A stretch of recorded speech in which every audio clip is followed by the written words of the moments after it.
31 दिसंबर की वो रात आम रातों से कहीं ज्यादा सर्द और डरावनी थी। पूरा शहर नए साल के जश्न में डूबा हुआ था।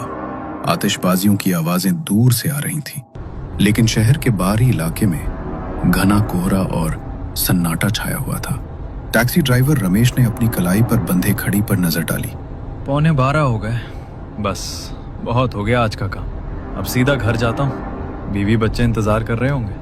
उसने अपनी टैक्सी का इंडिकेटर घर की तरफ मोड़ा ही था कि तभी उसके मोबाइल की स्क्रीन जल उठी। एक नई बुकिंग। रमेश ने नकारने के लिए उंगली बढ़ाई, लेकिन तभी उसकी नजर किराए पर पड़ी। आम दिनों से 3 गुना ज्यादा किराया। स्क्रीन पर एक मोटी रकम चमक रही थी। रमेश का हाथ रुक गया। एक तरफ परिवार के साथ जश्न था और दूसरी तरफ नए साल के लिए कुछ एक्स्ट्रा कमाई। बस ये आखिरी सवारी, फिर सीधा घर। उसने खुद को समझाया और एक्सेप्ट बटन दबा दिया। लोकेशन थी शहर के बाहर, पुराने नदी वाले पुल के पास। वो इलाका दिन में भी वीरान रहता था और आज की रात तो वहां परिंदा भी पर नहीं मार सकता था।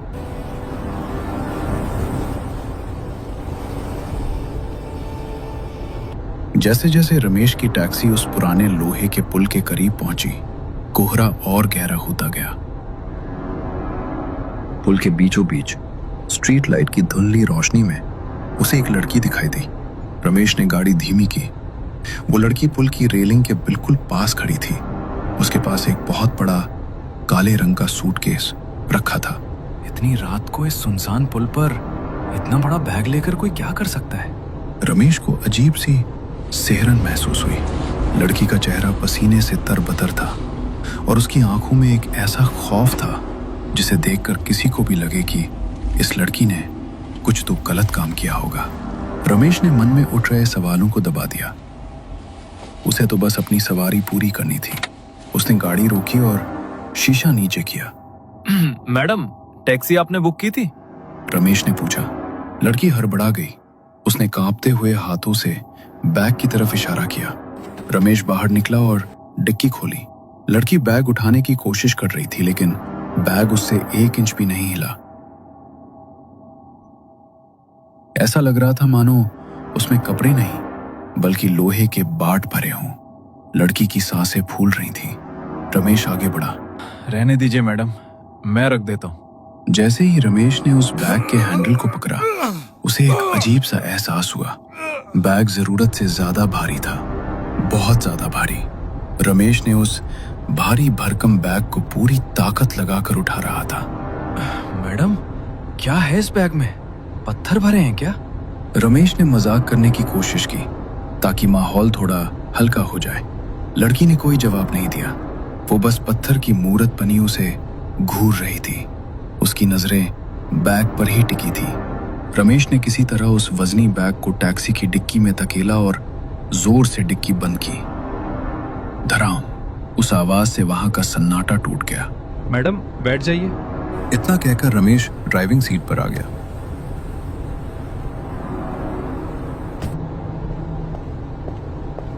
लड़की पिछली सीट पर बैठी। उसने दरवाजा लॉक किया। रमेश ने रियर व्यू मिरर में देखा तो लड़की अभी भी पीछे मुड़कर उस डिक्की की तरफ देख रही थी, जैसे उसे डर हो कि वो बैग कहीं गायब न हो जाए। गाड़ी सन्नाटे को चीरती हुई शहर की तरफ बढ़ रही थी। बाहर हल्की बारिश शुरू हो चुकी थी, जिससे माहौल और भी डरावना हो गया था। टैक्सी के अंदर एक अजीब सी भारी खामोशी थी। रमेश बार बार रियर व्यू मिरर में पीछे बैठी उस लड़की को देख रहा था। मैडम, इतनी रात को कहाँ से आ रही हैं आप? मतलब सब ठीक तो है? रमेश ने हिम्मत जुटाकर पूछा। लड़की ने ठंडी आवाज में जवाब दिया। मैं एक पुराने दोस्त से मिलने गई थी, या यूं कहो हिसाब बराबर करने। हिसाब? रमेश चौंका। हाँ, हिसाब। हिसाब? मतलब अगर बुरा ना माने तो किस बात का हिसाब मैडम? लड़की ने खिड़की से बाहर देखते हुए अपनी बात आगे बढ़ाई। मैं एक लड़के से बहुत प्यार करती थी। ओह, तो फिर झगड़ा हो गया क्या? वो कहता था हम भागकर शादी करेंगे। 31 दिसंबर की रात, नया साल, नई जिंदगी। मतलब आज ही की रात? नहीं, पिछले साल 31 दिसंबर की रात, ठीक इसी वक्त। रमेश चौंका।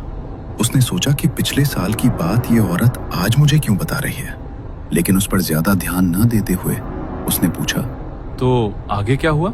उसने मुझे उसी ब्रिज पर बुलाया था जहां से तुमने मुझे आज पिक किया। जब मैं वहां पहुंची तो वहां उसके 2-3 दोस्त भी थे। रमेश चुपचाप सुनता रहा। खूब पार्टी की उन लोगों ने, शराब पी, शोर मचाया और फिर वो लोग चले गए। बाद में वहां सिर्फ मैं थी और वो। लड़की की आवाज अब थोड़ी सख्त हो गई थी। अकेला पाकर उसने मेरा फायदा उठाने की कोशिश की। वो जबरदस्ती करने लगा। उस पल मुझे साफ साफ पता चल गया था कि वो मुझसे प्यार नहीं करता। उसे सिर्फ मेरे जिस्म और मेरे पैसों से मतलब था। रमेश ने घबराहट में थूक निकला और बोला, तो आपने क्या किया मैडम? लड़की ने धीरे से अपना चेहरा शीशे की तरफ घुमाया और रमेश की आंखों में आंख डालकर उसने कहा, मैंने उसे उसी पुल से धक्का देकर मार डाला।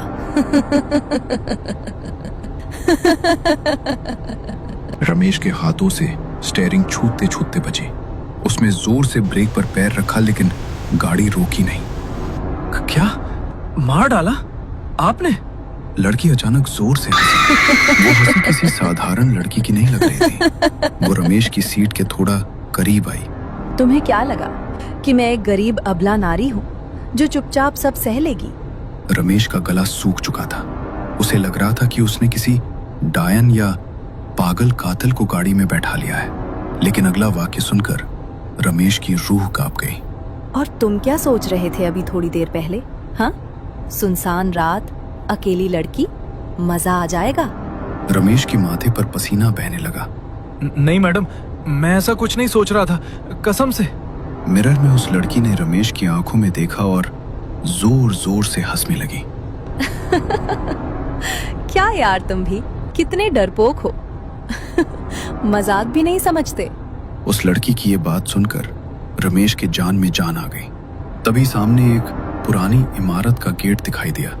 रमेश ने राहत की सांस लेते हुए कहा, गैलेक्सी अपार्टमेंट आ गया मैडम। लड़की नीचे उतरी और डिक्की खोलने लगी। ये बैग बहुत भारी है और मेरा रूममेट भी फोन नहीं उठा रहा। क्या तुम इसे ऊपर तीसरी मंजिल तक पहुंचाने में मदद करोगे प्लीज? लड़की ने लाचारी से कहा। रमेश मना करना चाहता था लेकिन डर और जल्दी छुटकारा पाने की चाहत में उसने हाँ कर दी। उसने वो भारी बैग जिसमें से अब भी वो अजीब सी बदबू आ रही थी अपने कंधे पर उठाया। उफ, मैडम इसमें क्या भरा है?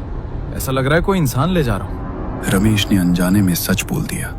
लड़की ने रमेश की तरफ देखा और कहा, एक और मदद करोगे? मुझे अपने रूममेट को कॉल करना है। मेरा फोन बंद हो गया है। अपना फोन दोगे?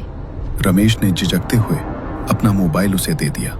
लड़की थोड़ा दूर गई, किसी से बात की और फोन वापस करते हुए बोली, शुक्रिया, चलो ऊपर चलते हैं। रमेश बैग लेकर तीसरी मंजिल पर पहुंचा। सीढ़ियां चढ़ते हुए उसका दम फूल गया था। वो एक बंद दरवाजे के पास रुका। बस यही रख दो, लड़की ने कहा। जैसे ही रमेश ने बैग नीचे रखा, उसने देखा कि सीढ़ियों से पुलिस इंस्पेक्टर और 2 हवलदार तेजी से ऊपर आ रहे हैं। रमेश के पैरों तले जमीन खिसक गई। फंस गया, इस लड़की ने मुझे फंसा दिया। अब ये कहेगी कि कत्ल मैंने किया है। रमेश ने घबराकर हाथ ऊपर कर लिए। पुलिस वाले पास आए। रमेश बोलने ही वाला था कि साहब, मेरा कोई कसूर नहीं है। तभी इंस्पेक्टर ने रमेश को नजरअंदाज करते हुए उस फ्लैट का दरवाजा खटखटाया। दरवाजा खुला। सामने एक 25 से 26 साल का लड़का खड़ा था। पुलिस को देखकर उसके चेहरे का रंग उड़ गया। इंस्पेक्टर ने कड़क आवाज में कहा, क्यों बे, सोचा था बच जाएगा? सिपाही ने उस भारी बैग की चेन खोली। रमेश की नजर बैग के अंदर गई और उसकी चीख निकल गई। बैग के अंदर उसी लड़की की लाश थी जो अभी रमेश के साथ टैक्सी में आई थी। उसका शरीर नीला पड़ चुका था और गले पर निशान थे। रमेश ने हड़बड़ाकर पीछे देखा। वो लड़की वहां नहीं थी। इंस्पेक्टर ने उस लड़के को हथकड़ी लगाते हुए रमेश से कहा, शुक्रिया दोस्त, अगर तुम सही समय पे अपने फोन से पुलिस कंट्रोल रूम में कॉल करके लोकेशन नहीं बताते तो ये सीरियल किलर इस लाश को भी गायब कर देता। ये अब तक 4 लड़कियों को मार चुका है। रमेश सन्न रह गया। कॉल? साहब, मैंने कॉल नहीं की, वो तो उस लड़की ने। तब रमेश को याद आया, उस लड़की ने उसका फोन मांगा था। उसने रूममेट को नहीं बल्कि पुलिस को फोन किया था। अपनी ही लाश बरामद करवाने के लिए। पुलिस मुजरिम और लाश को लेकर नीचे चली गई।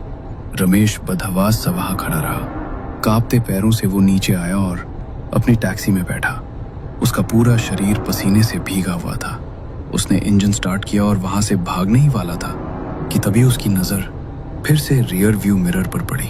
पिछली सीट खाली थी, लेकिन कानों में एक आवाज गूंजी। मदद के लिए शुक्रिया रमेश। वैसे मेरा किराया नहीं लोगे? और उस 31 दिसंबर की रात के उस सन्नाटे में एक खौफनाक हंसी गूंज उठी। रमेश ने एक्सीलरेटर पर पैर दबाया और पीछे मुड़कर देखे बिना अपनी जान बचाकर वहां से भाग निकला।